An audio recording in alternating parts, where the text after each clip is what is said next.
Lee, you are looking tan in that Florida sun over there. Oh my goodness, I'll tell you what, it's been a lot of years waiting to get down here and we finally made it. And it's funny because I have a shirt on right now that actually has sleeves, but I think I cut all my other sleeves off. I'm like, once I hit Florida, I'm like, that's it. I'm in the sun and no sleeves. I'm trying to get to the point where I just can't fit in sleeves anymore just because of the size discrepancy, I got it. Yeah, I got a yeah. lot of work to do ahead of me. You Do and you me play a both. lot of pickup basketball outside on like courts or anything? I used to play a ton. I will play now every once in a while with my son. I have a 13-year-old son, and we'll go to this recreation center. And there's usually on Saturdays, there's pickup games and stuff. And it's funny, a few weeks ago, we got in one, we probably played 2 hours nonstop. And I'm going to turn 56 in a couple of weeks here. And I felt so good because I haven't done it that hard in a long time. It was kind of like being a kid again. You know what I mean? Just running up and playing, and it was great. But yeah, I wish I could do more actually. You just look like one of those guys who just shows up to like an outdoor like pickup game and just destroys everyone. No, what's funny is we talk about you and I are so aware of how important getting prepared to train is, like mobility and flexibility. I show up at a court, I'm just like every other kid. I just get out there, give me a couple jump shots. All right, let's go. Get down in a stance and start playing. I never get hurt. I never get injured. I'm sore the next day just because I hadn't done it. But isn't it funny? You just kind of get out there when you play and it's almost like intuitively, you kind of give yourself 5 minutes of kind of running easy, then you loosen up and then you get going and I'm fine. But yeah, I just kind of Yeah, step out there and go like the kids. exactly. And especially from all the work you do, like seems like you're very physically active. We don't give our bodies probably enough credit of like we can go out there, shoot around a little bit, and then boom, like what we're ready to Exactly. go. Exactly. Yeah. I think that's a big part of it. Sometimes is I don't worry about injuries. Like I've never been the type. I've had, multiple injuries over the years, nothing major, like surgery type injuries, but I just go through them and I just take my time and I just kind of, we'll back off a little bit, but not stop, keep going. I think the blood flow and just my attitude keeps me healthy, keeps me going. So. Absolutely. I think that was one of my greatest struggles when I transitioned from collegiate level to the private sector, because I went from working with, I'm sure the people you work with a lot, people who are very aware of their bodies, no fear in movement, anything like that. And a lot of my clientele kind of changed towards uh, general population clients, low training age. And I was very taken back with a lot of the fear that is within movement or, not doing every single thing in a warm up and starting. And something it like is guaranteed to happen kind of in their mind. So Yeah. that was a big thing for me a few years ago. Yeah, yeah. Well, it was funny too because for a long time in my facilities, I trained athletes, but then I had adults, and it's like you have to switch gears Yes. so quickly, and it's a 180. It's just like you said. All of a sudden, you've got to take your time, very gentle, and be aware of concerns. Kids are like they'll bounce off the wall and just get up and keep going. It's like Yes, absolutely. But these are all definitely, great coaching tips that you just have to learn from experience. But at the same time, so I think I'm probably known, if you will, for a lot of biomechanics and maybe being yeah, associated with like definitely. Posture Restoration Institute, so on and so forth. But I don't think people realize how much you and especially your Speed Insider course has had on me as a coach and kind of my outlook on how I, organize my information. So one of the biggest things I respect about you is how well you organize information. So if anyone who's taking your Speed Insider course, Thank which you. I recommend to everyone, Thank you. you have an incredible ability to every single module, there is a goal with each skill. So what you're looking for, the intent of everything, the cues later on that you're going to match with that intent, the progressions, and then the key points that are related to each skill and like context on top of that. So one of the biggest things I've learned from you is matching whatever drill or repositioning step or change of direction aspect you're working on, layer that with, working on a low box and feeling that athlete do the skill or the cue that you want them to, and then move them into the drill and just kind of let them do it. Right. That's been a game changer for me. And then don't worry, I'll stop talking soon, but no, this is great. I think the root cause of a lot of coaches who I interact with struggle is that it reminds me of a quote that you said of know what you want it to look like and then make it look like that. And it's just like so simple, but I think a lot of coaches either one or too impatient where they think it's going to look like that on the first time, or they don't really know what it's supposed to look like first. Right. And so I use that quote quite often with some of the coaches that I work with. So first of all, thank you for that.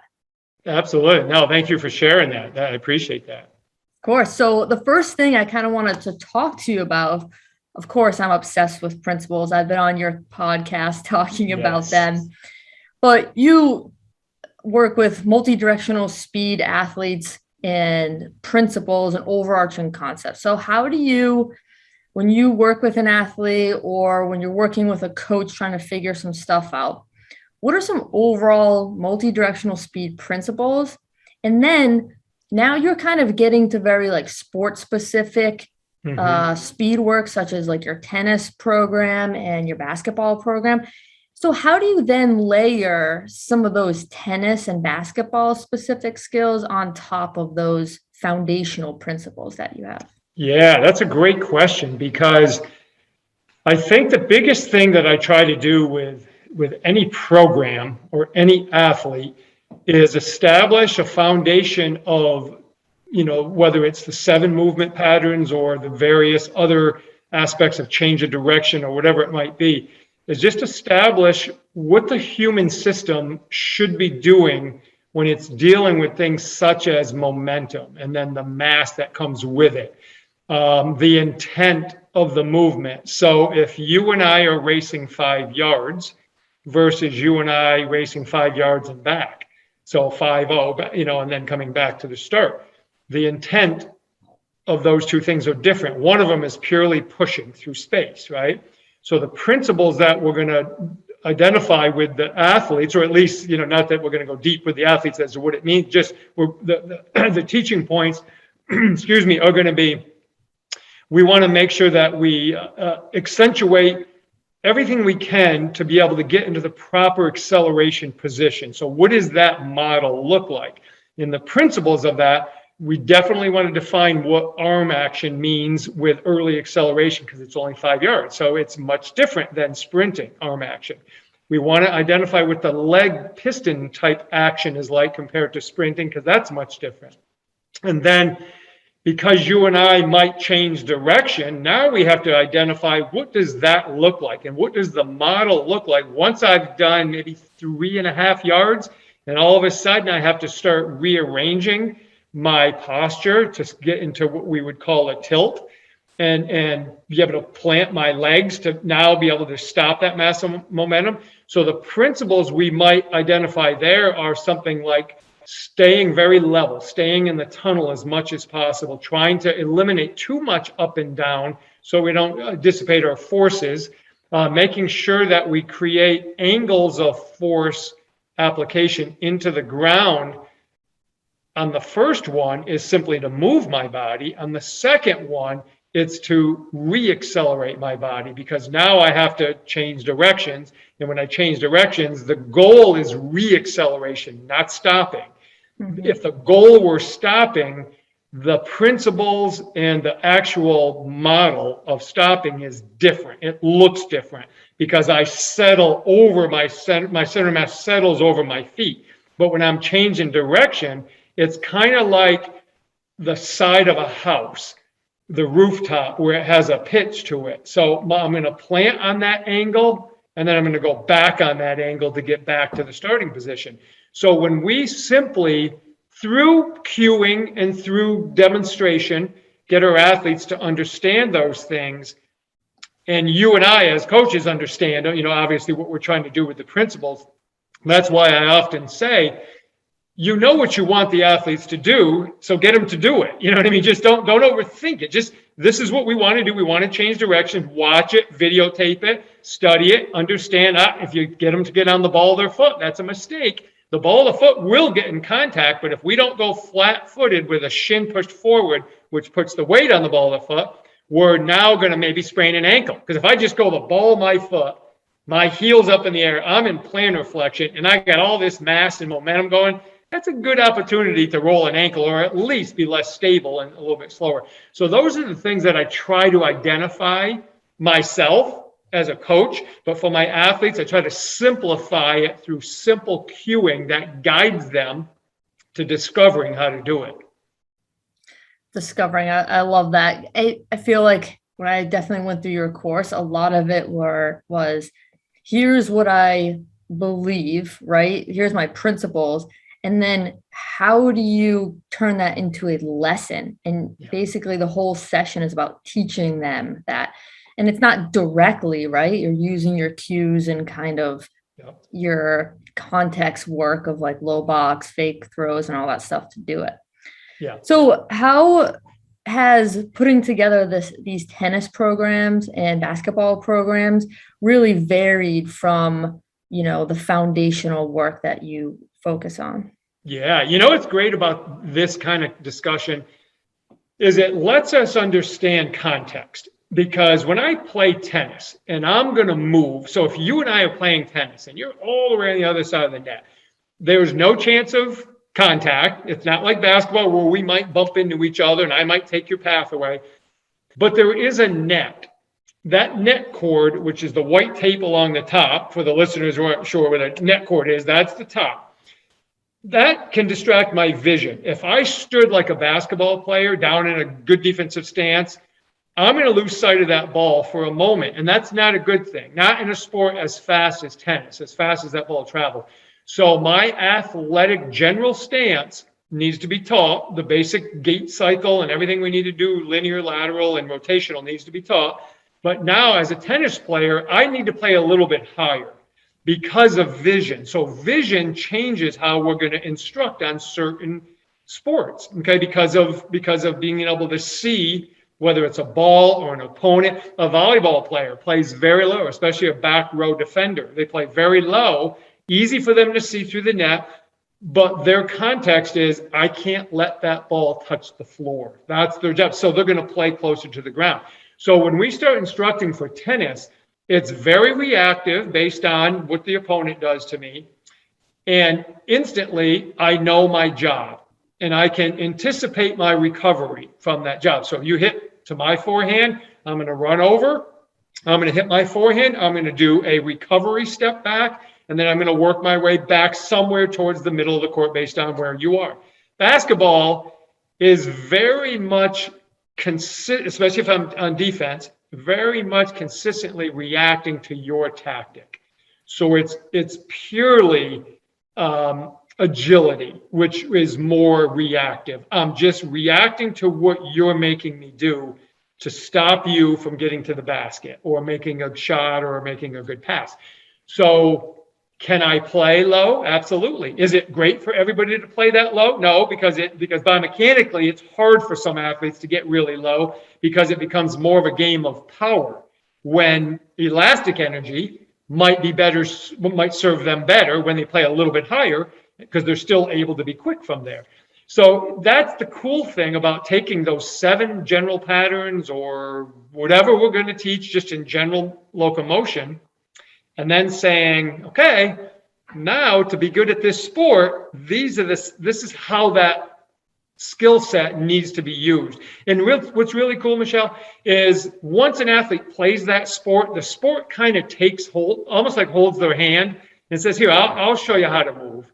You just keep playing me. You can't move like an offensive lineman blocking for a quarterback in basketball. But if I move like a basketball player playing offensive left tackle in football, I'll get crushed, right? So the sport just kind of absorbs you into the patterns. And that's what I love about the specificity of movement.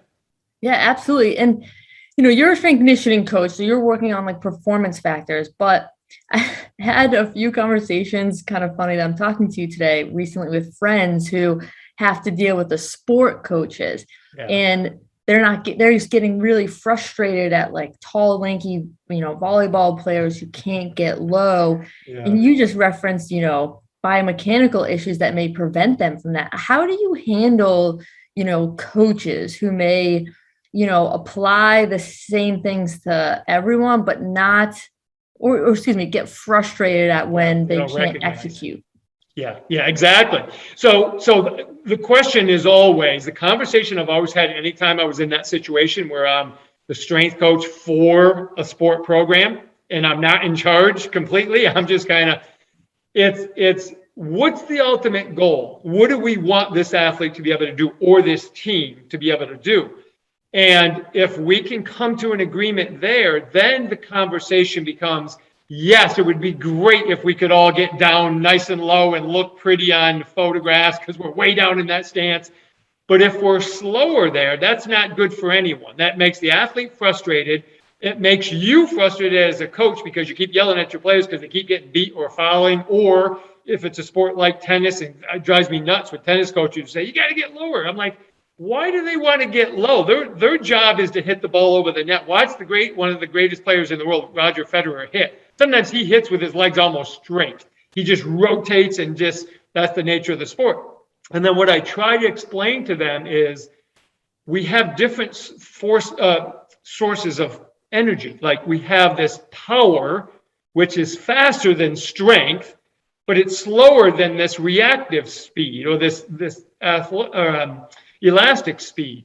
I said, we need to marry those. We need to make sure they can do them well. So if I'm trying to do a vertical jump and I'm a middle in volleyball and the set comes really quick, I don't have time to go all the way down into this picture perfect hip hinge, big arm swing and low. By that time, the ball's already smashed my libero because I never got up and set a block. So we have to identify that. And in basketball, it's the same thing. I'm always saying, you got to understand these things are happening so fast. They don't have time to use all these power type movements. Sometimes it's just very reactive. They reposition their feet.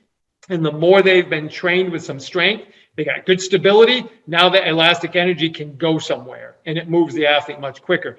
It's just trying to get them to understand, hey, we're on the same direction. We both want this.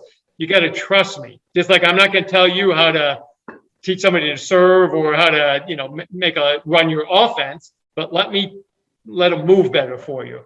Yeah, absolutely. So I feel like at this point, you can kind of watch someone perform and then kind of break down, what they need to do. It's almost like your first session with them could probably be like watching film. But what does like your typical first session look like when it comes to a field sport athlete? Yeah, definitely. Actually, it's kind of cool because I have a kid flying in tomorrow that I'm going to work with. And so what I will do with this athlete is after I get them prepared and warmed up and ready to go, I will put them through my 7 patterns, okay, the 7 different patterns. So I'll just describe them really fast. So the first 2 are sprinting and acceleration. Those are the linear. Now the sprinting, I don't have to do maximum sprinting, but I can do sprint drills. And then I'll go lateral. So a lateral shuffle and a lateral run. Then I'll go backwards, a back pedal and a hip turn. And then I'll do some kind of jump. And I just real quick, I don't take a lot of time. I just want to see how they negotiate their body. But then once I start seeing how they're going to move, I put them right off into a reactive drill. And the first type of reaction is what I call a tier 1, which they know exactly where they're going to go. They just don't know when. And so I can have them go straight at me, which I will, but then I'll also have them turn and hip turn out of it to go and accelerate for about 5 yards. So I get to see how they negotiate their body and find an angle when they have to actually reposition their feet. What that's going to do for me, Michelle, is it's going to start giving me their DNA. I'm going to start to all of a sudden say, okay, now I see, they just keep repeating these similar patterns. They have a hard time doing this, or they're very comfortable doing this type of pattern. And it tells me a lot because I've put them in a situation where they have to react. And ultimately, that's what they're going to do on game day anyway. So I start them where they're going to live. And then I can say, okay, this athlete's lacking these couple things. Maybe there's more, but these couple things are the priority. If I can fix those, it might trickle down and fix some other things. You would do that with in the case of a therapy session or a biomechanical analysis. Sometimes you fix the big thing and everything else just kind of falls in line. And so that's what I try to look for when it comes to multi-directional movement for an athlete. So I get them reacting. Their body tells me what they like to do. And now my job gets easy from there. Now it's just selecting what skill I want to attack first. And then we just go from there. Yeah, I apply your model to a lot of the high schoolers and middle schoolers that I work with now. And, the first session that I have them, I basically run them through all of those patterns. Don't really coach them too much. I just want to see what they do. Yep. And then, I say, hey, after the session, I have a really good idea of like what I can change or impact. And it usually is really just starting with one of those patterns. Yep. But then I was like thinking, do I think this way with every client that I have, even like my general population clients. It's like, you want to see how they react physically. So usually when someone comes in, I kind of take them through like an orientation session where I say, hold the kettlebell like this, perform a squat. And I don't coach. I just want to see what they do, right? You see how they react. And a lot of that too is you want to see how they react to challenge, right? You give them like a hard drill and then maybe you give them a few cues and then it's okay. How did they react to that coaching that I gave them? Because some people can act kind of negatively to feedback. Yep. And then you have to be like, oh, okay, like I'm not going to be able to give a lot of feedback to this individual because they won't take it in very well. Exactly. And I was like, oh, okay. Well, basically the way I teach a multi-directional speed athlete is pretty much how I'm kind of teaching everyone, which was pretty cool. So learn that from you for sure. Well, another thing, if I can mention real quick, one thing that I like to do, whether it's my athletes or when I was working with adults, is every other skill I was teaching them or drill or movement or exercise, when on the orientation session, I would, on one exercise, I would do a verbal explanation. But on another exercise, I would do demonstration only and just say, do what I did. And what that would allow me to do is, how do they like their information delivered to them? Do they like if you demonstrate the way my mind works, I'll pick out everything you did in 1 to 2 reps because my mind works that way. If you explained it to me, I'm saying, okay, I think I got it. Say it one more time. But if I see it, so some of my athletes, if I just demonstrate, they're like, got it. Others, they want to hear something. And that way I make notes. And now I know that group or that athlete, that's how I have to interject with them or give them a new drill. I have to demo or they just have to hear it. And then they go from there. Yeah, it's understanding who you have in front of you, right? Yeah, especially exactly. What you deal with when you're trying to break down something that is very reactive. Yeah. Now, how much conversation do you have with the people that you're consulting with or working with individually to their maybe weight room training coach? Yeah, so when I deal with athletes that, like, I have an athlete I work with now that comes down to me from IMG. Okay, so they get strength training and they do some movement training and stuff. So when they come to me, I'm just putting out fires. I'm just fixing things very specific. We're going after this one thing today and that's it, because they already do stuff. So I don't try to, keep hammering them on the same patterns they're already doing. But what I try to do when it comes to the strength portion of it, when I'm dealing with a team or individual athlete, is saying, how is your strength training going? If they say, well, we're not really strength training right now, I said, well, okay. Well, that tells me a lot because you're having a hard time pushing through space or escaping space. You're just not generating enough force. And then we just give them really simple, basic stuff they can do, because some of them don't have access to a weight room like you and I would. So we just talk to them about some simple stuff that will help get them going. If it's a situation where they are strength training and the strength training is maybe detrimental.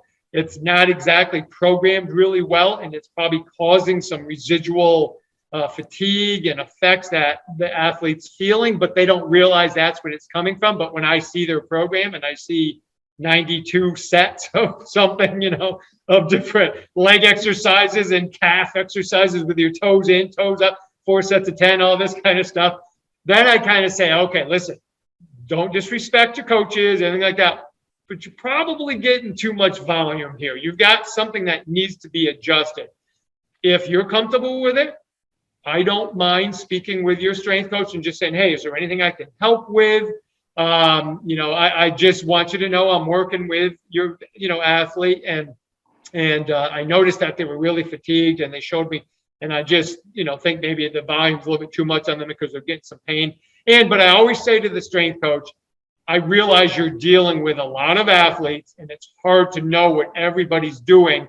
So maybe I can help with this one athlete because I have him by myself. So my job's easier than your job. You got the tough job.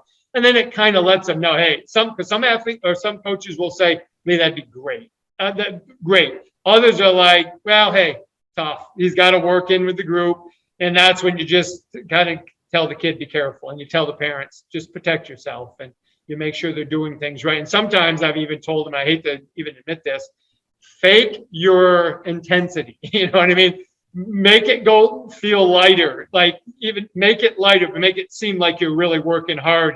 Because sometimes you just got to survive bad programming. And that's sometimes the advice I've given athletes so they don't get hurt. Yeah, I've struggled with that as well. I had, some athletes in the summer or during the Christmas kind of break period time. And, they may be doing their strength conditioning program or going to kind of a group weight room experience, then coming to see me once a week. And it's difficult. We want to make sure we have the biggest impact as possible, right, but we also can't, pretend that there's no other factors involved and think that we're the only kind of intervention that they are having. So we got to be able to work with all these variables. Yep. Now, a lot of the coaching tips that you give is really what I hear is a lot of like teacher, student learning kind of environment. What do you think the biggest mistakes are that we make as teachers or coaches in terms of really making sure that the people that we work with are learning kind of specific lessons?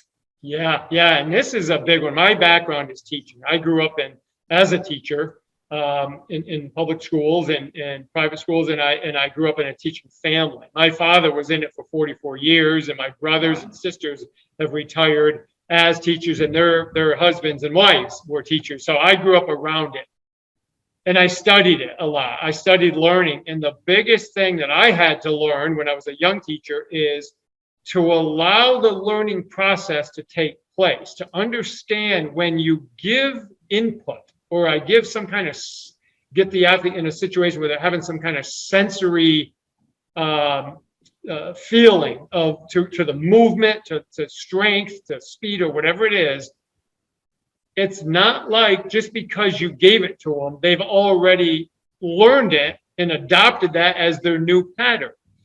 You have to be okay with, I like to say, you have to be okay with the sloppiness or the ugliness. You've got to allow that to take place. Doesn't mean you don't keep encouraging and you don't give cueing as, hey, you're doing a great job. Your effort is great. Your attitude towards this is really good. If you give them too much of feedback where it's too mechanical all the time, what happens is if their body's not feeling what you're saying, and it's been a little bit of time, it's been several sessions or all, you almost create more confusion. So what you have to do is your feedback has to be off what you're seeing and what they're sensing. Now you can connect with them. That gives them context. So that's why often I like to give feedback when they've had a couple failed reps, bad reps, and simply say, what did you feel on that? Like, what did that feel like? And they'll tell me. And if that person, that athlete, and I agree that that was what was wrong, then we're good. Then I just say, hey, keep going. You're on the right track. I'll correct you if you're going to the wrong direction. You're good. But if they say something and I disagree with that, even if I don't say anything, but I know that's not right, then I have to check for understanding. So I might say, Michelle, do you understand how we're executing this exercise? Like, do you get, and if you say, well, yeah, I'm supposed to go here. I'm like, no, you misunderstood me. Let me start over again. You go like this. Now that reorganizes for them how the process goes, because there was a disconnect. And sometimes the issue is as simple as, and this is why my progression is always this way. When I introduce the skill to an athlete, I try to give them game context, because they can visually see it and they can viscerally feel it. Like, oh yeah, I've been beat on defense when I don't do that very well. And then I'll say, okay, here's the demonstration. Here's what I want you to be able to do. And then I always check for understanding. Does that make sense? Do you understand what I'm asking you to do? Yeah, I got it. Now, if they do it and they're close, now I know we're on the right path. But if they're really, really off, then I can just simply say, do you understand? Yeah, I do. I'm not feeling it yet. I'm like, okay, that's fine. Keep going. So it's that communication. That's the critical part of it. And that's where I see teachers or coaches overteach. And what they do is they give a rote learning process rather than having the client or the athlete feel their way and gain small wins along the way and celebrate those small wins. Hey, you got so much better on that. That's awesome. Great job. Keep it up. That's exactly where I want you right now at this stage. Now they've got some really good wins to keep building on. Yeah, I feel like a lot of coaches struggle with their own impatience. Yes. They think things are going to happen right away, especially a lot of the coaches who I know who are highly focused on biomechanics and kind of fixing pain symptoms or dysfunction or limitations, if you will. And it's like, we have to step back and think about what the goals are and maybe focus on small wins with those things, but really try to emphasize the big picture of what they can do, their current capabilities, and getting those things right. Yep. Now, after this call, you're probably going to think that I basically have your quotes all over my wall, which is I do, but this is one of my favorite quotes that I use all the time. It's, you said it, you want to have knowledge to be able to recognize when you need that knowledge. And literally what you just said reminds me of that, because it's you have to be I say to people when I tell them that quote, you have to be a teacher first and a genius second. Exactly. You have to know, you can know a lot and that's great, but what's valuable right now? And I think a lot of coaches struggle with that, of being able to take a step back. And like you said, it's maybe I didn't explain that correctly. The person that I'm working with doesn't even understand what I'm talking about. Yeah. Can you get that down first? Exactly. Yeah, it's funny because the older I got and the more knowledge I got, the less I talk, because I realized that learning is taking place, but it's not going to be perfect. I just got to allow it to go and encourage and support, and that's sometimes the best thing you can do for them. And you know what's cool? This is the other thing that this is what I love about learning. In the area that I focus on in terms of sharing information out to people on this multi-directional speed, there's no bias to that in terms of age or ability, right? Anybody can run, anybody can jump, anybody that has if they have the ability. I can have a 7-year-old, 17, 27-year-old all do the same thing.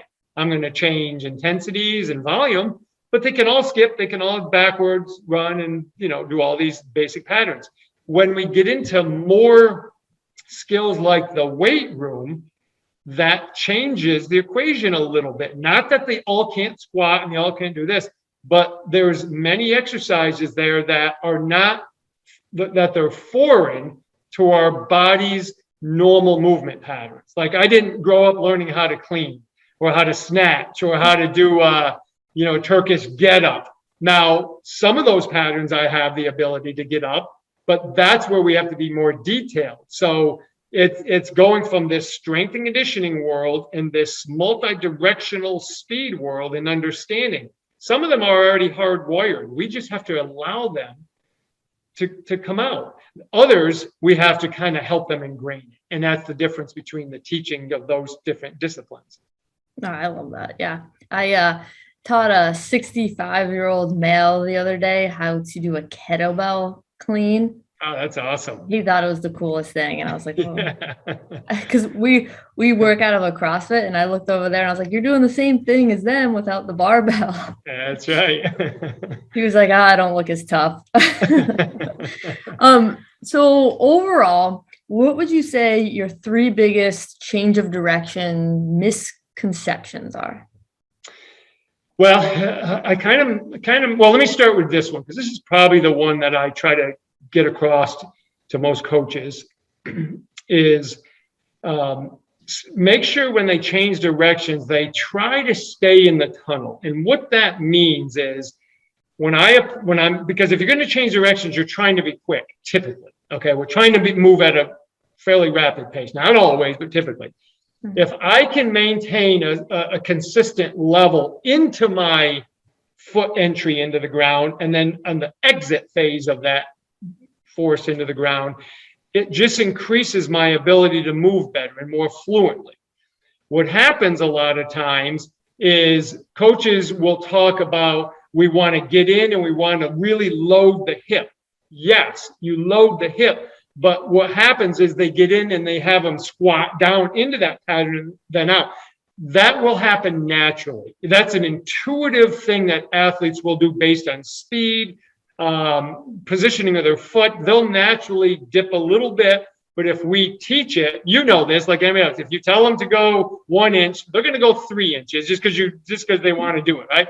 So I try to limit that by saying, look, the key is to stay level, stay in the tunnel, get in, get out. When we teach them to get up and down and stuff like that, then we just kind of dissipate forces. Another big one that I don't think we pay attention to, and I kind of mentioned this earlier, is, we're all taught, and I was taught this for years. I played all sports in high school, and in college I played 2 sports. And even then, my coaches always talked about get on the balls of your feet when you cut. Be on the balls of your feet. Don't let your heels touch. And it should be a full foot contact.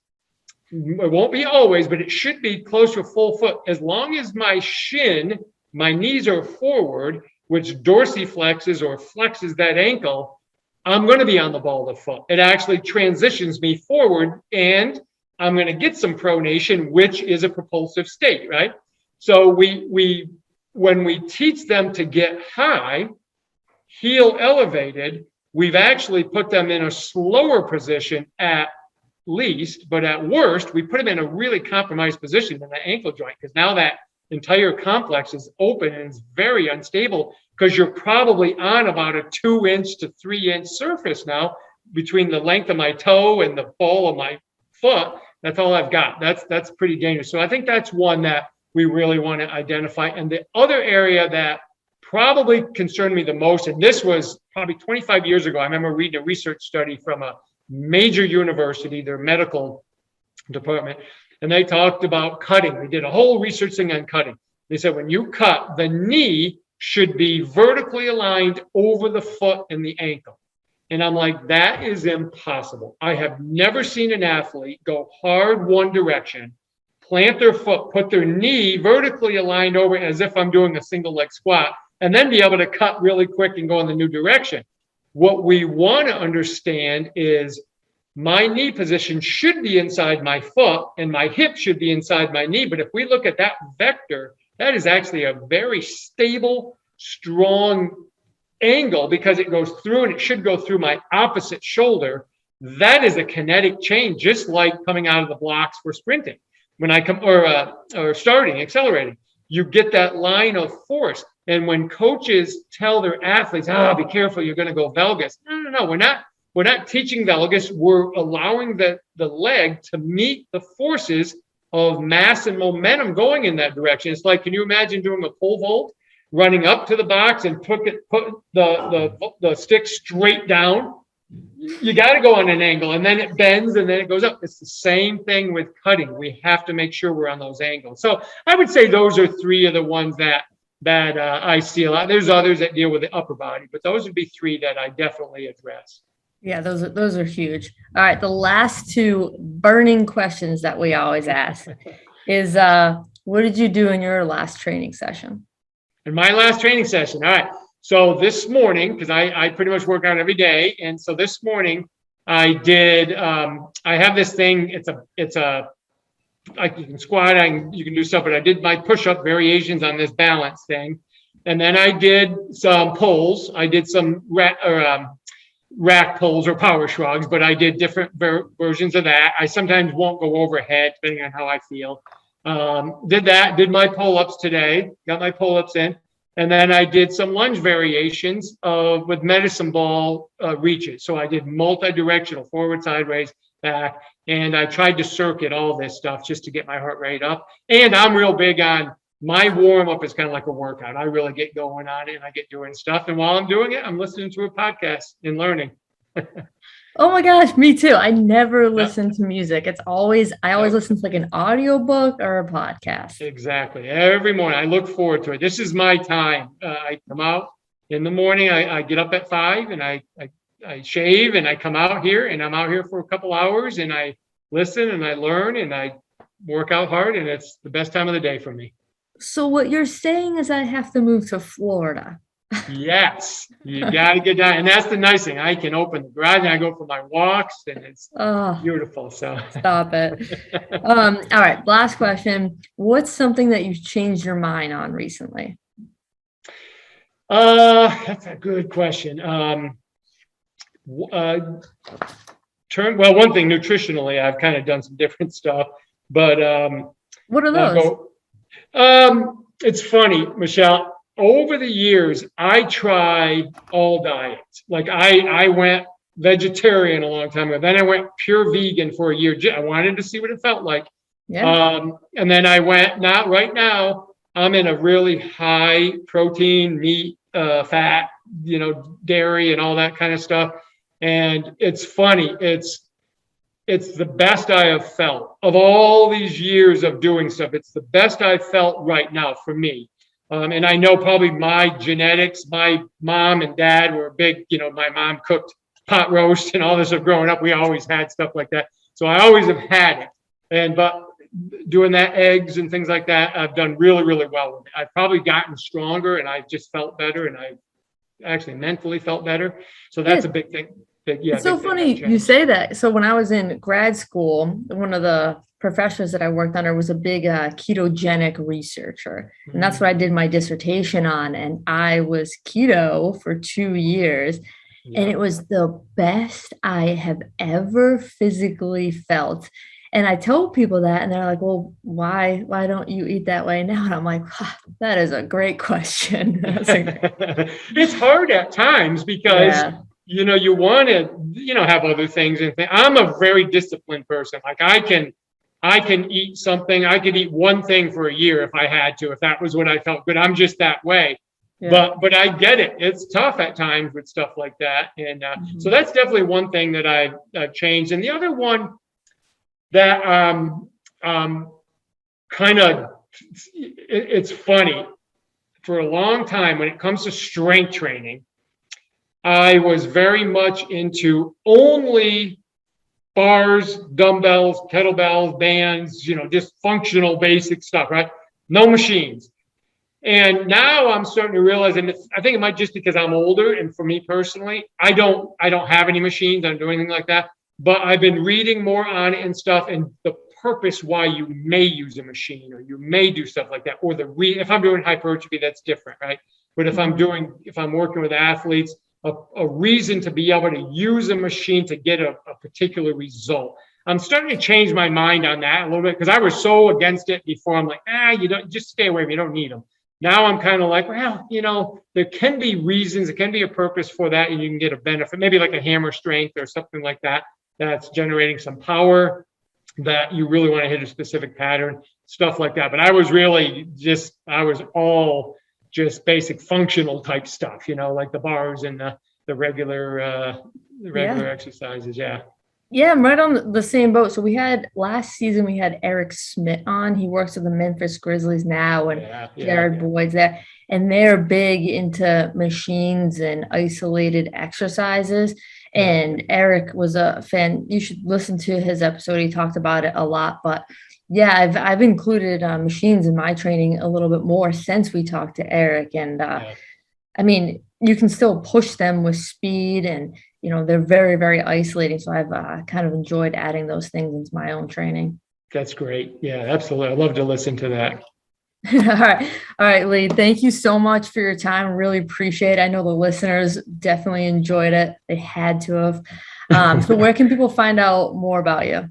Oh, thank you. No, I appreciate it. And thank you for having me on. This was a ball. But yeah, if they go to anythingleetaft.com or Lee Taft on social media, they can find me. I try to share as much information as I can to help and to get ideas and questions and start conversations. And then if you have any people that are interested in basketball stuff, if they go to basketballspeedspecialist.com, they can learn more about that program. And yeah, and anytime they have any questions, just reach out. I'm always open to conversation. All right. Thanks, Lee. Thanks, Michelle. Appreciate you.